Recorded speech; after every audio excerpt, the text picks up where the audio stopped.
मरकुस रचित सुसमाचार 4 अध्याय। वह फिर झील के किनारे उपदेश देने लगा और एक ऐसी बड़ी भीड़ उसके पास इकट्ठी हो गई कि वह झील में एक नाव पर चढ़कर बैठ गया और सारी भीड़ भूमि पर झील के किनारे खड़ी रही। और वह उन्हें दृष्टांतों में बहुत सी बातें सिखाने लगा और अपने उपदेश में उनसे कहा, सुनो, एक बोने वाला बीज बोने के लिए निकला और बोते समय कुछ तो मार्ग के किनारे गिरा और पक्षियों ने आकर उसे चुग लिया, और कुछ पथरीली भूमि पर गिरा जहां उसको बहुत मिट्टी न मिली, और गहरी मिट्टी न मिलने के कारण जल्द उगाया, और जब सूर्य निकला तो जल गया और जड़ न पकड़ने के कारण सूख गया। और कुछ तो झाड़ियों में गिरा और झाड़ियों ने बढ़कर उसे दबा लिया और वह फल न लाया।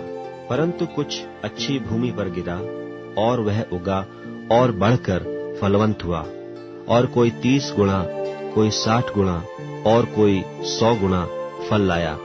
और उसने कहा, जिसके पास सुनने के लिए कान हो वह सुन ले।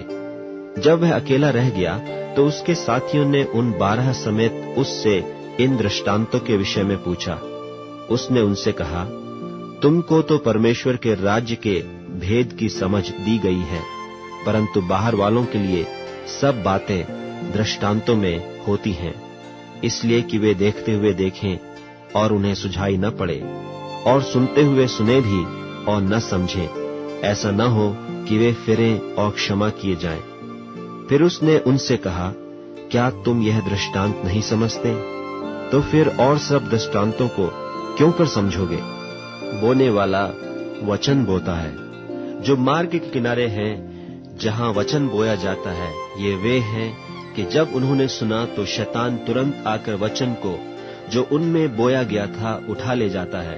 और वैसे ही जो पथरीली भूमि पर बोए जाते हैं, ये वे हैं कि जो वचन को सुनकर तुरंत आनंद से ग्रहण कर लेते हैं, परंतु अपने भीतर जड़ न रखने के कारण वे थोड़े ही दिनों के लिए रहते हैं। इसके बाद जब वचन के कारण उन पर क्लेश या उपद्रव होता है तो वे तुरंत ठोकर खाते हैं।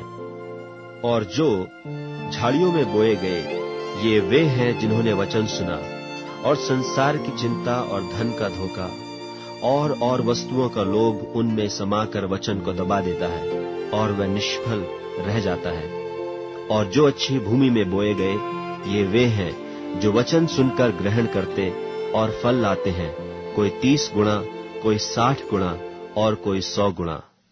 और उसने उनसे कहा, क्या दिए को इसलिए लाते हैं कि पैमाने या खाट के नीचे रखा जाए?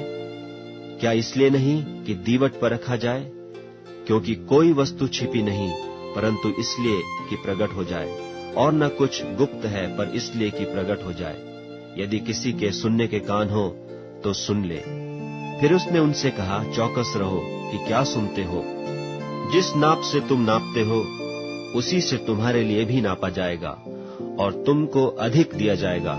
क्योंकि जिसके पास है उसको दिया जाएगा, परंतु जिसके पास नहीं है, उससे वह भी जो उसके पास है ले लिया जाएगा। फिर उसने कहा, परमेश्वर का राज्य ऐसा है जैसे कोई मनुष्य भूमि पर बीज छींटे और रात को सोए और दिन को जागे, और वह बीज ऐसे उगे और ऐसे बढ़े कि वह न जाने।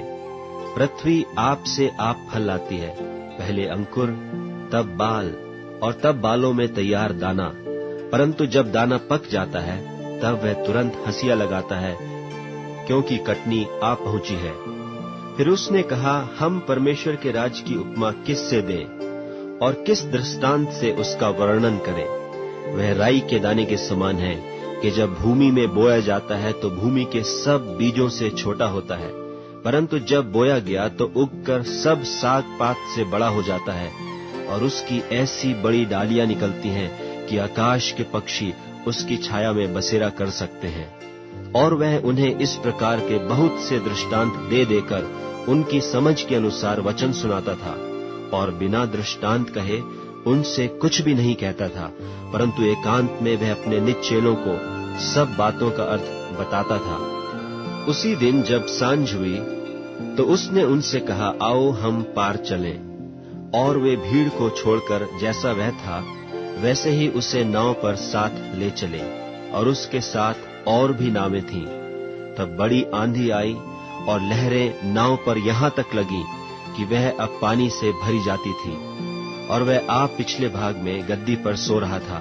तब उन्होंने उसे जगाकर उससे कहा, हे गुरु, क्या तुझे चिंता नहीं कि हम नाश हुए जाते हैं? तब उसने उठकर आंधी को डांटा और पानी से कहा, शांत रह, थम जा। और आंधी थम गई और बड़ा चैन हो गया। और उनसे कहा, तुम क्यों डरते हो? क्या तुम्हें अब तक विश्वास नहीं?